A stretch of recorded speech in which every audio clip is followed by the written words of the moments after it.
강의는 상계백병원 천식알러지센터 센터장이시자 알러지 호흡기 전문의이신 김창근 교수님의 환경성 질환의 이해와 예방 강의가 있겠는데요. 부모님들께서 들으시면 좋은 강의일 거라고 생각이 됩니다. 네, 교수님 나와주세요. 네. 교수님께서 강의 도중에 질문을 하시거나 하면은 채팅창을 활용해 대답도 열심히 해주시고 질문도 적극적으로 해주시면 감사하겠습니다. 네, 그럼 교수님 잘 부탁드립니다.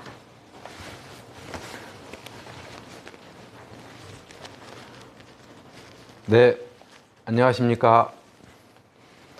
이런 자리에서 만나 뵙게 돼서 반갑습니다.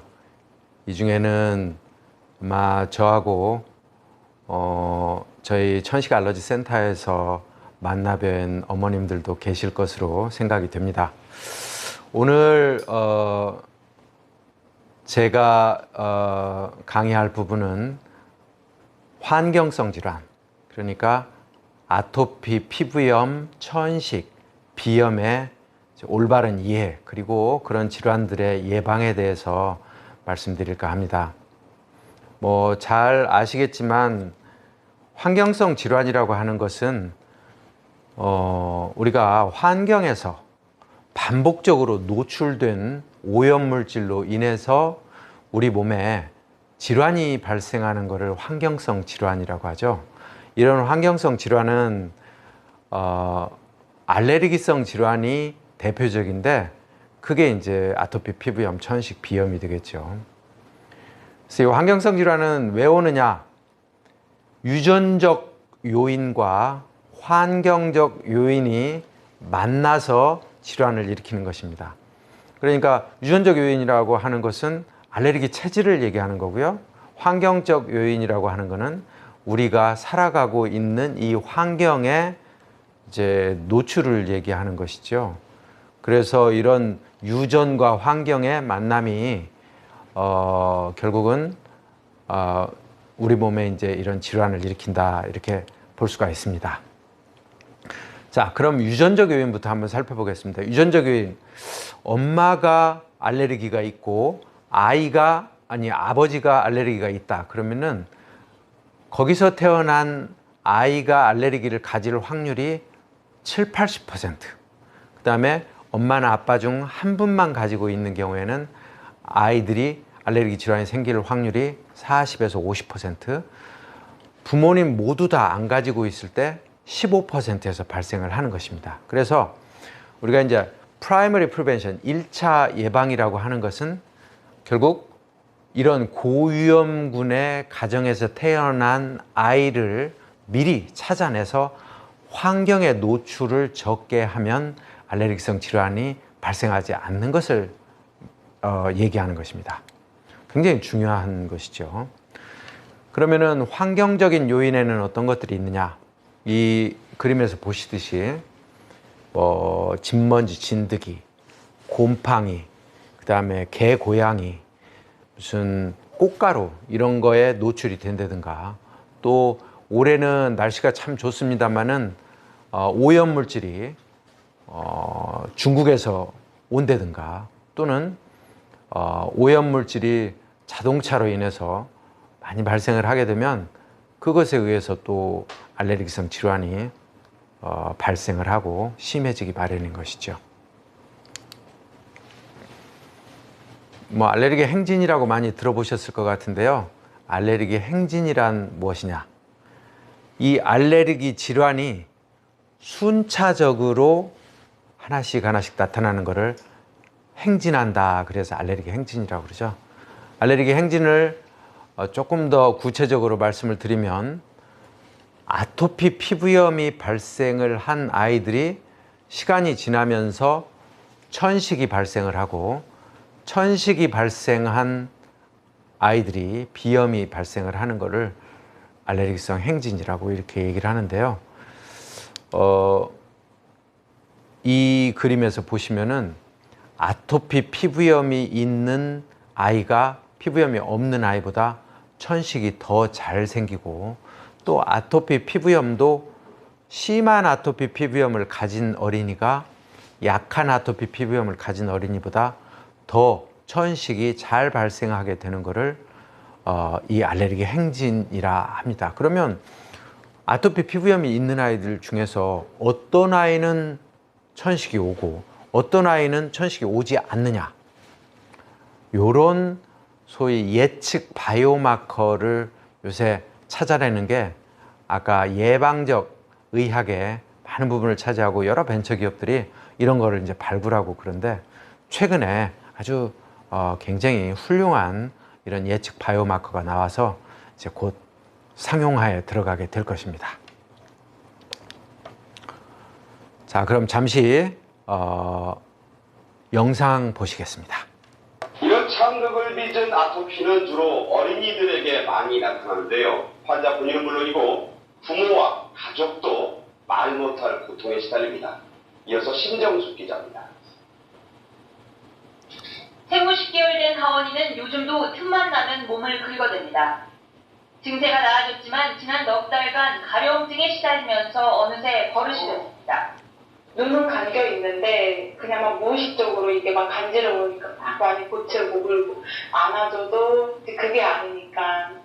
15살의 김목은 역시 한때 등이 짓물러서 책가방을 못 맬 정도로 아토피가 심했습니다. 10년 넘게 괴로워하는 아들을 보면서 엄마는 말로 표현 못할 고통을 겪었습니다. 해줄 수 있는 게 긁어주는 것 뿐인데 긁어줘도 시원해하지 않으니까 엄마 이거 손톱을 생각보다 못 긁어다니는데 손톱 피가 나고 그리고 어떤 약도 그때 끊이고. 아토피는 환자 수가 100만 명을 넘었고 9살 미만 어린이에게 집중돼 나타납니다. 아토피는 주로 스테로이드 연고를 통해 치료가 가능합니다. 환자의 딸을 살해한 엄마가 두려워했던 비만과 정서불안을 일으키는 쿠싱 증후군은 가능성이 거의 없다는 게 대부분 의료진의 판단입니다.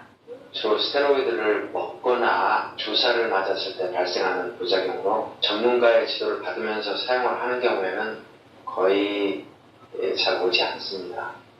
아토피 치료에는 피부 보습이 필수적이고 증상이 있을 때는 부정확한 정보에 의존하기보단 전문의의 상담을 받는 게 무엇보다 중요합니다.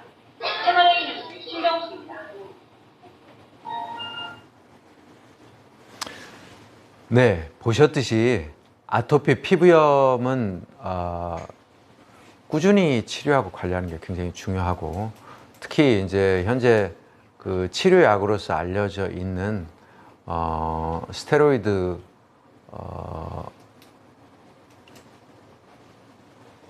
그 연고를 꾸준히 사용하는 게 굉장히 중요하다 하는 그런 영상이었습니다.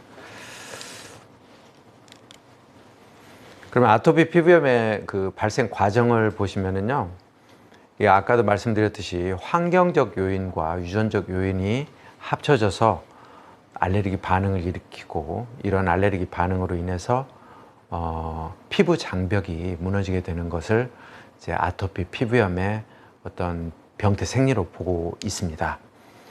그 아토피 피부염에는 크게 세 가지 유형이 있는데 유아형, 소아형, 그 다음에 성인형이 있습니다.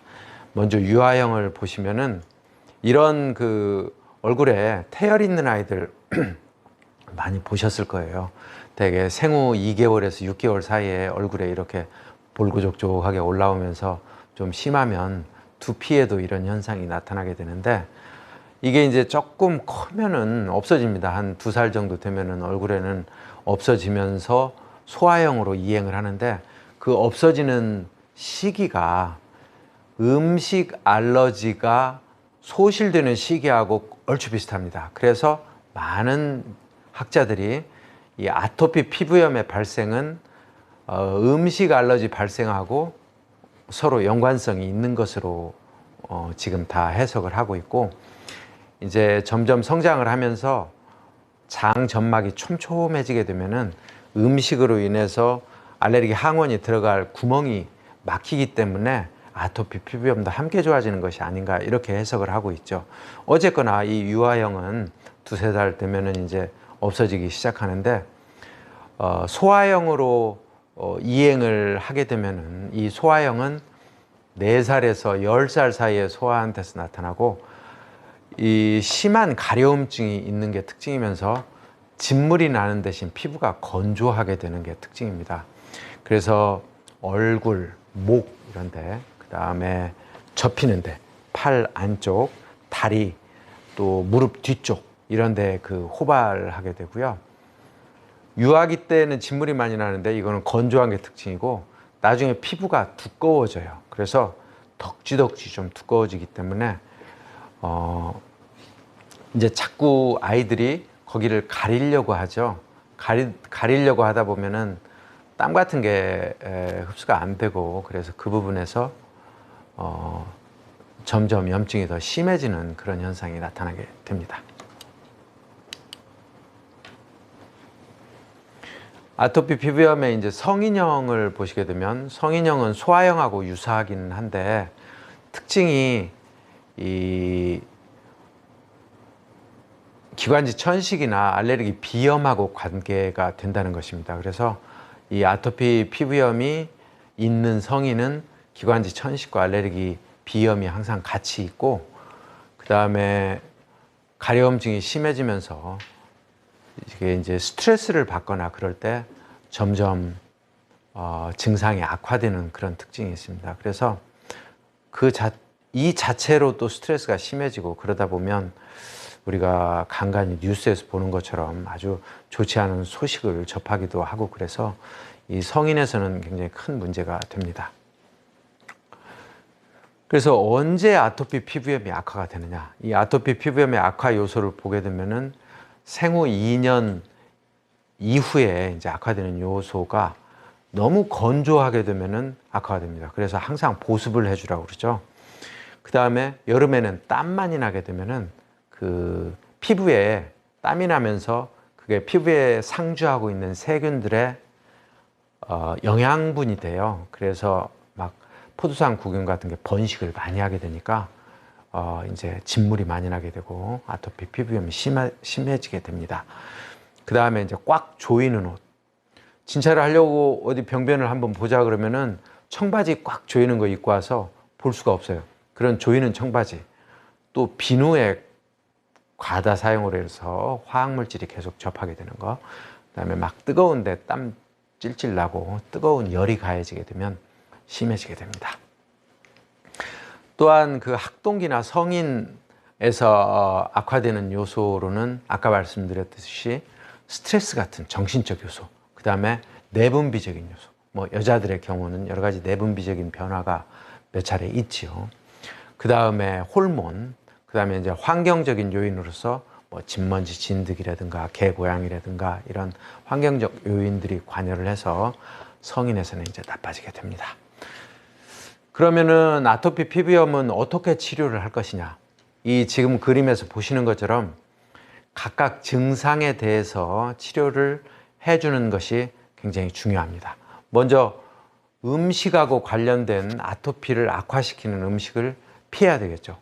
그 음식이 뭔가는 이제 혈액 검사나 피부 반응 검사를 통해서 내한테 아토피를 일으키는 식품이 뭔지를 찾아내야 됩니다. 그 다음에 자극, 물리적인 자극. 자꾸 긁게 되면 이 손톱 속에 있는 세균이 병변 속으로 들어가서 더욱 악화시키기 때문에 물리적인 자극을 가하지 않는 거, 긁지 않는 거. 그 다음에 이제 가려움증이 있을 때 항히스타민제 같은 가려움 치료제를 바르거나 먹게 돼서 가려움을 예방해 주는 거. 그 다음에 스트레스 관리는 뭐 비단 아토피 피부염뿐만 아니라 모든 병이 다 스트레스로 인해서 생긴다고 봐도 과언이 아닐 정도로 스트레스가 문제가 되기 때문에 스트레스 관리를 잘 해야 되고, 그 다음에 이제 피부 위생과 항생제. 아까 긁고 땀나고 진물 나고 그러면은 감염이 일어나기 때문에 거기에 세균을 죽이는 항생제를 함께 사용하는 거. 이렇게 함으로써 염증을 제거하고 아토피 피부염을 치료하는 것입니다. 아토피 피부염 치료의 약물요법으로서 보면은 경구약은 크게 스테로이드제, 그 다음에 항히스타민제, 그 다음에 루코트라이엔, 기랑제라는 게 있어요.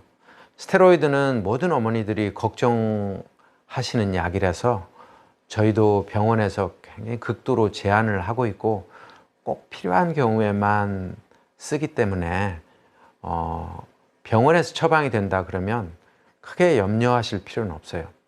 신중을 기해서 처방을 했는데 다음에 왔을 때 병변이 심해져 가지고 와서 처방한 약은 잘 드셨습니까? 그러면 걱정이 돼서 안 먹었는데요. 그러면 안 돼요. 처방한 약은 의사를 믿고 따라줘야 됩니다. 두 번째, 이제 항히스타민제. 항히스타민제는 1세대와 2세대가 있는데 그 에바스텔, 지르텍 같은 1세대는 증상 개선이 빨리 오는 대신 이 뇌 속으로 그 약물이 들어가기 때문에 많이 졸리게 돼요. 그런데 2세대, 뭐 예를 들어서 시자르라든가 타리온, 에리오스 이런 약들은 서서히 증상 개선 효과가 나타나면서 뇌 속으로 들어가지 않기 때문에 그런 수기가 별로 발생을 하지 않는 장점이 있습니다. 그다음에 루코트라인 기량제 뭐 잘 아시다시피 싱귤레어, 오논, 루키오 뭐 이런 여러 가지 제제들이 몬테리진 이런 제제들이 있는데 이런 제제들은 원래 비염과 천식에만 나 있지만 또 아토피 피부염을 가진 사람들이 비염 천식을 함께 동반하기도 하고 또 아토피 피부염 때 사용을 하면 예방 효과도 있기 때문에 요즘은 사용을 하고 있습니다. 그 다음에 이제 외용제인데요. 외용제 연고는 스테로이드 연고가 있고 또 타크롤리무스라고 하는 프로토픽스, 이것도 면역 억제제인데 약간 쓰라리지만 굉장히 치료 효과는 좋습니다. 그 다음에 이제 스테로이드 연고는 우리가 1단계, 2단계, 3단계, 4단계, 5단계 단계별로 있습니다. 가장 약한 게 락티케어 1단계고요. 그 다음에 2단계가 리도맥스, 3단계가 더마톱, 4단계가 아드반탄, 5단계가 더모베이트. 그래서 보통 3단계 또는 2단계, 뭐 더마톱이나 리도맥스 같은 거를 많이 사용을 하고 조금 심해지면 아드반탄 이런 거를 사용을 하게 되죠. 그 다음에 이제 환경 관리는 어떻게 하느냐. 온도, 습도 잘 유지하는 게 굉장히 중요합니다. 그래서 온도는 18도에서 23도. 우리가 에어컨을 22도나 3도 정도의 여름에는 맞춰놓죠. 습도는 한 50% 정도 유지를 하면 좋을 것 같고요. 면 제품을 사용하면 좋습니다. 옷이나 수건이나 베개, 이불, 커버 이런 거 면 제품 사용하고 옷은 꽉 조이지 않는 헐렁한 옷을 입으면 훨씬 도움이 됩니다. 자, 그러면 기관지 천식과 알레르기 비염으로 넘어가겠습니다. 먼저 영상 보시겠습니다.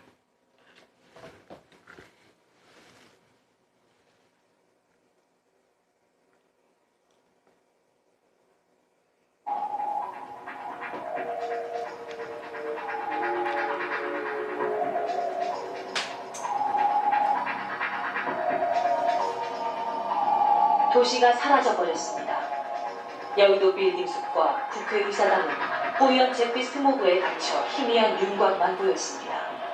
기록적인 수준으로 미세먼지 농도가 치솟으면서 시민들의 불안과 불편도 극에 달했습니다. 아이들은 어른들보다 초미세먼지에 훨씬 민감합니다. 초미세먼지 농도가 유독 높았던 지난주, 호흡기 질환 전문 병원들은 어린 환자들로 크게 북적였습니다. 다른 원인으로 설명할 수 없는 천식 환자가 굉장히 많이 늘고 있어요. 저희 천식 알러지 센터에 한 최근 2, 3주 동안 2배 정도의 외래 환자, 입원 환자가 늘고 있는데 미세먼지 농도가 높아졌을 때 천식 증상이 나빠지는 아이들이 많아지고 요즘에 혹시 천식을 앓고 있는 생후 11개월의 아기 상희도 그 가운데 한 명입니다. 미세먼지 있는 날에는 유독 그 쌕쌕거리는 소리가 심해서요. 가만히만 있어도 숨소리가 쌕쌕거리고 그리고 밤에 자다가 갑자기 기침을 하고 그래요. 미세먼지가 없는 날에는 좀 이렇게 숨소리도 맑고 한데 좀 더 악화된 것 같아서 병원도 예약 원래 다음 주인데 일주일 앞당 얘기했거든요. 네. 요즘엔 코로나의 영향으로 인해서 미세먼지가 좀 덜하고 공기도 굉장히 맑은데요. 이 미세먼지가 날릴 때는 다른 원인으로 설명할 수 없는 그런 호흡기 악화, 천식 악화가 일어나는 게 상당 부분이 있습니다. 그래서 미세먼지도 대표적인 환경성 질환의 한 오염 요인으로 우리가 보고 있죠. 자, 기관지 천식의 기관지입니다. before and after라고 되어 있는데 before가 기관지 천식이 발작이 일어나기 전의 상태이고요. 애프터는 어떤 그 알레르기 항원이나 오염물질로 인해서 기관지가 이제 발작이 일어났을 때 이렇게 띵띵 부어 있고 진물 나고 좁아져 있고 이런 소견이 나타나게 됩니다. 봄철에는 나무 꽃가루로 인해서 천식이 나빠지기도 하는데요. 물론 비염도요. 대표적인 알레르기 꽃가루 항원은 이렇게 뭐 참나무, 오리나무, 개암나무, 그 다음에 자작나무 꽃가루 이런 것들이 날리면서 비염과 천식을 일으킵니다. 이런 비염과 천식 그 발작은 현재 사회적으로 문제가 되는 게 어린아이들이 굉장히 빈도가 많다는 것입니다. 잠깐 영상 보시고 설명드리겠습니다. 어린 요즘 천식 환자들이 많이 발생하고 있습니다. 그런데 10명 가운데 3명은 10살이 안 되는 어린이인 걸로 조사됐습니다. 어떻게 하면 예방할 수 있는지 이종훈 기자가 알려드립니다. 기침을 심하게 하고 숨도 제대로 못 쉬는 증상 때문에 지난주 입원한 4살 아이입니다. 천식 진단을 받았습니다. 설명고를 뛰면서 막 숨을 쉬더라고요. 가슴을 던져, 숨쉬는 걸 하면 쎄쎄끔 떼면서 꼭 새소리 같이 막 가요. 천식은 기관지에 염증이 생겨 점막이 부어오르면서 숨쉬기가 힘들어지는 질환입니다. 이 어린이는 호흡기 관리 완전하지 않은 데다 면역력이 약해 천식에 걸리기 쉽습니다. 전체 천식 환자 10명 중 3명이 10세 미만 어린이로 조사됐습니다. 천식 환자는 꽃가루가 날리는 4월에 가장 많습니다. 바람에 꽃가루가 날리면서 알레르기 체질이신 환자분들한테 천식이나 비염, 결막염 등 알레르기 질환들을 유발할 수 있게. 천식의 원인은 꽃가루 외에도 진먼지 진드기와 곰팡이, 동물의 털 등 다양합니다. 환자마다 발병 원인이 달라서 원인에 따라 치료받는 게 중요합니다. 전문의로서는 각각의 환자의 나이는 낮추는 치료를 한다면 망치율을 조금 더 높일 수 있지 않나 있습니다. 천식 환자의 경우 진드기가 서식하기 쉬운 진드기는 자기색 함께 햇볕에 말려 사용합니다. 요즘처럼 이물체가 심한 자는 갑자기 생공기에 노출되지 않도록 해야 합니다. SBS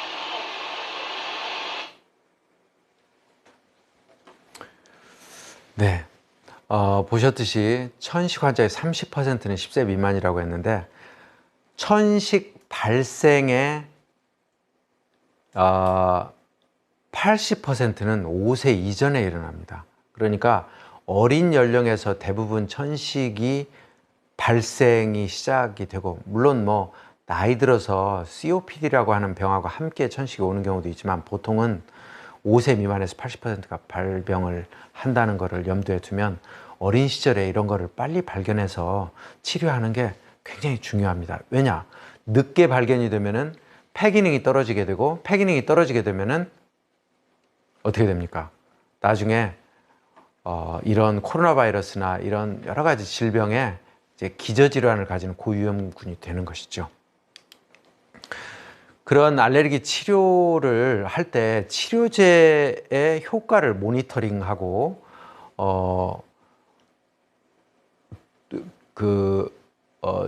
조기에 발견하는 그런 마커들이 최근에 이제 굉장히 개발을 많이 한다고 그러는데, 지금 보시는 그림이 그 중에 하나입니다. 그래서 이거는 이제 EDN이라고 하는 바이오마커인데요. 바이오마커가 어느 일정 수준 이상 높았을 때 그 싱귤레어라고 하는, 또는 그 루코트라인 기량제를 사용을 하고, 저게 이제 그 동그라미 그려져 있는 그 위치까지 떨어졌을 때 이제 치료를 끝내는 시점을 정하는 이런 바이오마커, 다시 말하면은 쭉 보면서 치료를 할 수 있는 장점이 있는 것입니다. 자, 그 다음에 이제 알레르기 비염. 비염 환자의 그 코 내시경 소견인데요. 조금 덥네. 비염의 코 내시경 소견을 보시면은 여기서 보시는 바와 같이 알레르기성 비염은 수양성, 점액성 분비물이 코 속에서 이렇게 분비가 되고 창백하고 부은 그런 점막을 특징적으로 보이는 소견이 있습니다.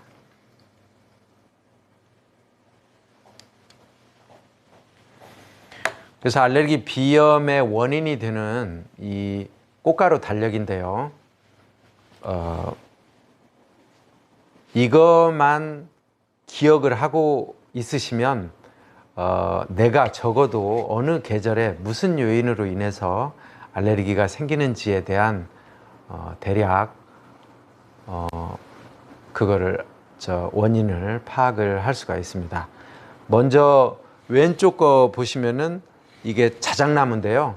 자작나무, 오리나무, 참나무 이런 나무는 보통 3월에서 6월 사이에 꽃가루가 날리게 되고 나무 꽃가루의 특징은 봄철에 발생한다는 거. 그 다음에 이제 그레스, 초목입니다.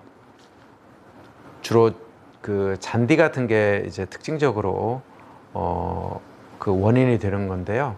저거는 보통 한 4, 5월서부터 한 11월, 12월까지 쭉 연결이 돼요. 그래서 뭐 잔디, 큰 조화 제비풀, 우산 잔디 이런 것들이 여름과 가을철까지 있고, 그 다음에 이제 가을에만 나타나는 거는 잡풀들, 그러니까 잡초, 예를 들어서 돼지풀, 쑥, 질경이, 환상덩굴 이런 것들이 그 원인이 됩니다. 그래서 각각의 원인을 찾아내서 어느 계절에 내가 산에 안 가고 들에 안 가야 되는지, 어느 계절에 마스크를 조금 더 강화해서 써야 되는지 이런 거를 알면 치료하는 데도 도움이 됩니다. 물론 여기에 있는 것들은 또 알레르기 면역 치료라는 게 가능한 요인들입니다. 왜 천식과 비염을 함께 얘기를 하느냐? 알레르기 비염하고 천식은 함께 오는 경우가 많기 때문입니다.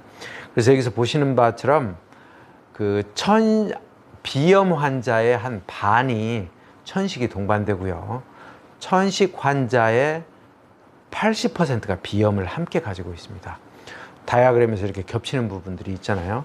그래서 어느 한쪽만 나타났다 하더라도 다른 한쪽을 함께 치료를 해주지 않으면 반밖에 치료를 안 하게 되는 것이지요. 물론 이따 보여드리겠지만 공통된 부분도 많습니다. 한 환자의 지금 검사 소견을 제가 보여드리는데요. 축농증 사진, 소위 부비동염 사진을 보면 왼쪽 코가 허옇게 농이 가득 차 있죠. 부비동염, 저런 거를 축농증이라고 합니다. 급성 부비동염은 뭘로 치료하느냐? 항생제를 몇 주간 써야 되고요. 만성 부비동염은 스테로이드나 이런 비강 흡입제를 사용을 합니다. 그 다음에 이제 내시경으로 보면 저렇게 맑고 수양성의 분비물이 나오게 되면서 점막이 부어 있지요. 그 다음에 그 옆에 마스트라고 쓰여져 있는 거는 진먼지, 진드기, 꽃가루, 뭐 아까 혈액 검사 얘기했는데 그런 것들을 60가지를 한꺼번에 검사를 하는 것입니다.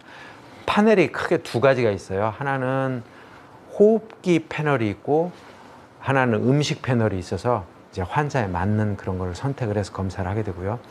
그 다음 마지막 그림은 알레르기에서 가장 중요한 세포인 호산구라고 하는 세포인데, 이 원래는 호산구가 없어요, 코 속에. 근데 알레르기 비염 환자들은 호산구가 저렇게 가득 차 있습니다. 비강 검사를 해보면요. 천식과 비염의 치료를 볼 때는 이렇게 천식과 비염 치료제를 비교를 해놨는데, 국소 스테로이드를 쓰는 거는 천식과 비염에서 모두 다 공이 쓰고, 또 이제 루코트라인 조절제도 두 질환 다 함께 씁니다. 그 다음에 경구 히스타민은 천식에는 효과가 없고 비염에만 효과가 있습니다.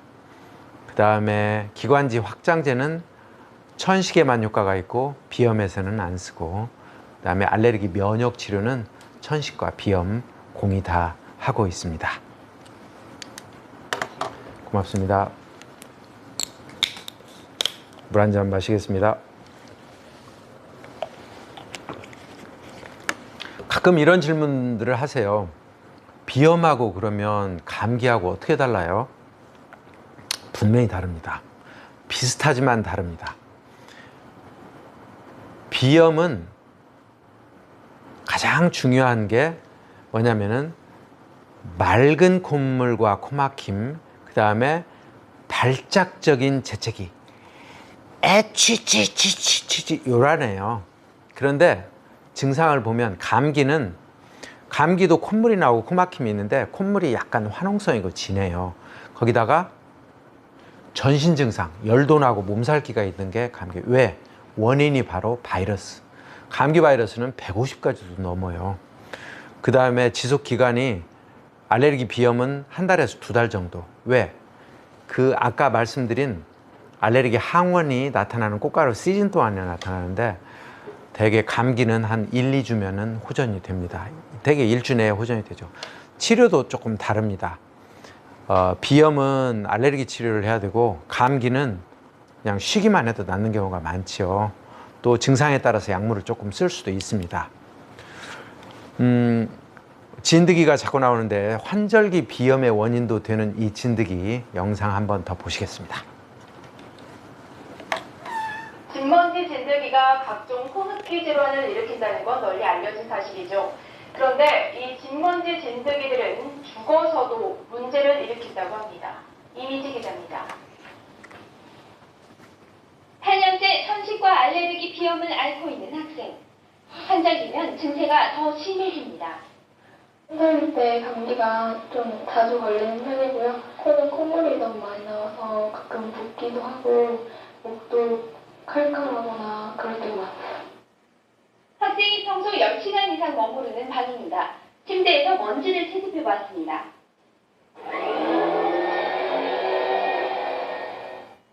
지금 뭐가 보이나요? 네, 지금 하얗게 보시는 게 그 진드기 배설물 그리고 사체들이거든요. 이런 진드기 자체는 실내 생활이 많은 우리나라 어린이 청소년의 호흡기 알레르기 주범입니다. 덥고 습한 여름 내내 번식했다가 환절기에 이르면 죽어서 문제를 일으킵니다.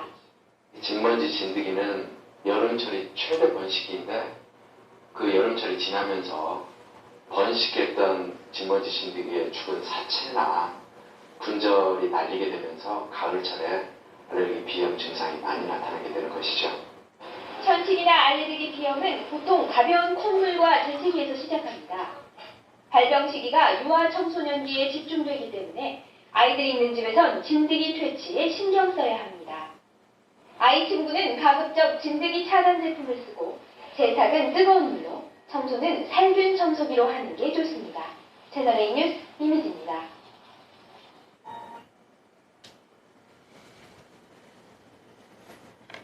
네, 감기에 자주 걸린다고 했는데 사실은 알레르기 환자가 감기에 더 자주 걸리는지는 그런 연구 결과가 별로 많지는 않습니다. 실제로 그것보다는 알레르기 비염과 감기를 혼동을 하기 때문에 감기 자주 걸린다고 생각을 하는 경우도 많습니다. 이따 영상 보시면 그 이유를 알게 되실 겁니다. 이런 알러지 검사에는 여기 그림에서 보시는 것처럼 피부 반응 검사가 가장 대표적이고 요즘에는 피부 반응 검사를 꺼려하는 어린이들이나 성인들이 많아서 혈액 검사로 한 번에 검사하면서 그 남은 혈액으로 검사를 하는 게 더 일반적입니다. 그래서 혈액 검사 소견도 하나 보여드렸습니다. 이런 혈액 검사를 통해서 주요 알레르기 항원인 진드기, 꽃가루, 개고양이 등을 볼 수가 있습니다. 그 다음에 이제 그 이웃집 하늘이 케이스라고 해서 하나 올렸는데 중학교 2학년짜리가 이런 반복되는 재채기, 콧물, 코막힘으로 와서 저희 센터에서 약물 치료하고 알레르기 면역 치료라는 것을 병행하면서 많이 좋아진 케이스를 저희가 먼저 얘기하면서 알레르기 면역 치료가 뭔지 잠깐 설명을 드리겠습니다. 알레르기 면역 치료라고 하는 것은 TH2라고 하는 알레르기에 적합한 면역의 방향을 이렇게 바꿔주는 거예요. TH1이라고 하는 방향으로 가게 되면 알레르기가 이제 억제되는 그런 방향으로 가게 되는 것이거든요. 그래서 면역 치료를 하게 되면 TH1 쪽으로 방향을 바꿔주면서 새로운 알레르기들이 발생하지 않도록 T 조절 세포라는 것을 만들어 줍니다. 그래서 현재 이제 검증된 세계보건기구에서 권장하는 그 영구적인 알레르기 치료법으로 면역 치료를 소개합니다. 이 면역 치료는 모든 알레르기성 질환에 치료가 있는 것은 아니고요. 그 알레르기 천식, 비염, 결막염, 그 다음에 아토피 피부염의 일부까지가 그 면역 치료가 효과가 있는 것으로 나타나고, 효과가 없는 것으로는 약물 알러지, 식품 알러지, 두드러기, 그 다음에 접촉성 피부염, 요거는 치료 효과가 없는 것으로 나타나 있습니다. 먼저 이 첫 번째 영상 보시면은 감기에 아까 말씀드린 대로 감기하고 비염하고 이제 혼동을 한 어머니가 6개월 그 면역 치료 하고 나서 테스티모니입니다. 한번 보시죠. 일단 주사를 맞으니까요, 감기가 안 걸려서 좋고요. 그 다음에 이제 소화가 자주 안 가서 좋아요. 그리고 애가 더 튼튼해진 것 같고, 밥을 잘 먹어요. 감기 안 걸리니까 튼튼해진 것 같고, 그런 효과가 처음에 나타납니다. 그래서 치료한 6개월 후에 대부분의 공통적으로 얘기하는 게 아이가 감기가 예전에 비해서 안 걸립니다, 이런 얘기를 많이 합니다. 그 다음에 이제 보통 3년을 스탠다드로 보는데 3년 후에 치료한 영상 한번 보시겠습니다. 예, 3년 치료했는데요. 되게 많이 좋아졌어요. 첫 번엔 열나고 콧물도 있었고 기침도 많이 하고 그랬는데 지금은 3년 치료하고 나서 되게 많이 좋아졌어요. 이제 검사를 이제 한번 해봐야지 되죠? 그러면 배울 거예요.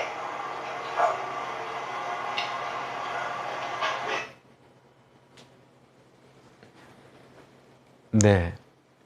그래서 이 초등학생이 3년 후에 이제 얼마나 많이 좋아졌는지 검사를 해봄으로써 우리가 알레르기로 인해서 천식이 발생했는지, 두 번째 새로운 알레르기 항원이 생기지 않았는지, 그 다음에 세 번째 증상이 많이 좋아졌는지, 네 번째 항체가 잘 생겨 있는지, 이 네 가지를 보는 검사를 합니다.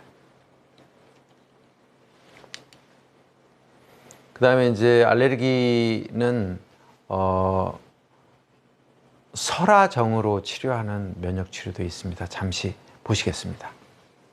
저희 아이가 이제 치료한 지 한 6개월 정도 됐는데, 처음에 왔을 때 기침을 2달 정도 했었고, 코가 누런 코가 계속 나왔었고, 코가 막혔다 뚫렸다 계속 이런 증상이 되게 심했었는데, 그래서 약 진행하면서 점차 하나씩 좋아지더라고요. 기침도 좋아지고, 코 막히는 것도 좋아지고, 그러면 하나씩 좋아지면서 지금은 이렇게 코가 정말 많이 좋아져서 이제 누런 코 안 나오고, 코도 막혔다 뚫렸다 하는 것도 좋아지고, 기침은 완전 사라진 상태고, 이제 한 달이면 보름 이상을 병원에 갔었는데 그런 거 전혀 없고, 열 나는 것도 없고, 그래서 뭐 잘 먹고 잘 생활하고 유치원 생활도 잘하고, 하루에 한 번씩 4펌프씩 이렇게 계속 꾸준히 했었거든요.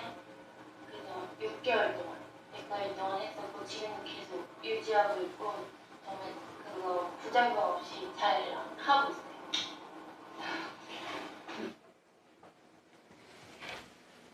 네, 꽃가루 알러지 면역 치료. 면역 치료의 효능이 입증된 그런 항원으로는 진먼지, 진드기, 그 다음에 수목, 초목, 잡초 같은 꽃가루, 그 다음에 곰팡이, 그 다음에 애완동물, 털, 이런 것들이 있습니다. 면역 치료를 하는 경로는 주사뿐만 아니라 설화요법, 그 다음에 림프관에다가 주사를 놓는 림프관 주사요법, 그 다음에 경피요법이라고 해서 이렇게 붙이는 패치제도 있습니다. 면역치료 효과는 천식의 경우에는 약 70%, 비염의 경우에는 80%에서 효과가 있는 것으로 나타나 있습니다. 또한 15년 후에 새 항원 감장률을 보면은 이 계단처럼 올라가는 저런 그 새로운 알레르기 항원이 정상적으로는 많이 생기게 돼요. 그래서 부모님들이 어떤 알레르기 항원을 가지고 있느냐에 따라서 아이가 그거를 따라가게 되거든요. 근데 면역 치료를 하게 되면 저 밑에처럼 새로운 알레르기 항원이 안 생기고 쭉 그렇게 가는 거죠. 그래서 알레르기 항원의 발생에도 이제 예방 효과가 있고요. 세 번째, 여기는 국내 한 연구에 의하면은 10년 후에도 80% 정도가 면역 치료에 만족한다 하는 이런 연구 결과를 가지고 있습니다. 그래서 지금 한 15년, 20년 이렇게 항체가 지속되는 것을 볼 수가 있습니다.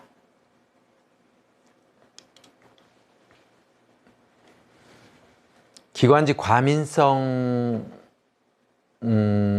하는 거는 이제 천식의 가장 특징이죠. 근데 이 완해율을 보면은 정상에서는 약 17%만 약물 치료를 했을 때 완해가 일어나는데 면역 치료와 약물 치료를 함께 했을 때는 약 50%에서 완해가 일어나서 훨씬 더 효과적인 천식 치료가 되는 것을 알 수가 있습니다.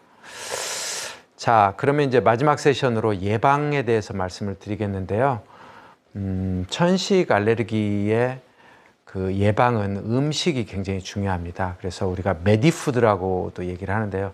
제가 이제 여러 매체하고 인터뷰한 내용도 나와 있습니다만은 천식, 식습관으로 증상을 조절할 수 있다, 이렇게 나와 있는 내용이 있습니다. 메디푸드, 약이 되는 음식은 어떤 것이 있을까요? 크게 두 가지씩만 얘기하겠습니다. 소금기가 적게 들어간 음식을 먹는 게 굉장히 중요합니다. 왜냐하면 소금이 많이 들어있는 음식을 먹으면 카테콜라민이 떨어지게 되고 이로 인해서 기관지 수축이 발생을 하거든요. 그 다음에는 비타민 C를 충분히 섭취하는 것가 굉장히 중요합니다. 비타민 C가 기도 내에 있는 반응성 산소로 인해서 이제 천식의 염증이 일어나는데 그런 거를 항산화제가 막아주는 예방적 효과가 있거든요. 먹어서는 안 되는 음식, 맥주나 포도주 같은 발효 이런 술이 발효될 때 거기 설파이트라고 하는 물질이 만들어지게 되는데 이게 이제 기관지에 수축을 야기합니다. 방부제에도 많이 들어있어서 방부제 들어있는 음식을 먹지 않아야 되는 이유가 바로 설파이트 때문에 그렇죠. 그 다음에 MSG는 뭐 소금기가 있기 때문에 나쁘기도 하지만은 그 자체로도 천식을 악화시킬 수 있는 음식입니다. 짜장면이라든가 뭐 월남국수 이런 것들이 MSG가 많이 들어있죠. 자, 마지막으로 이제 그러면 이런 거를 이겨내기 위해서 우리 몸에 튼튼한 면역력을 높이는 게 이제 가장 중요한데요. 메르스도 그렇고 코비드도 그렇고 면역력을 높이는 생활 습관 기본에 충실하는 것이고요. 그 기본이라는 게 어떤 건지 한번 보겠습니다.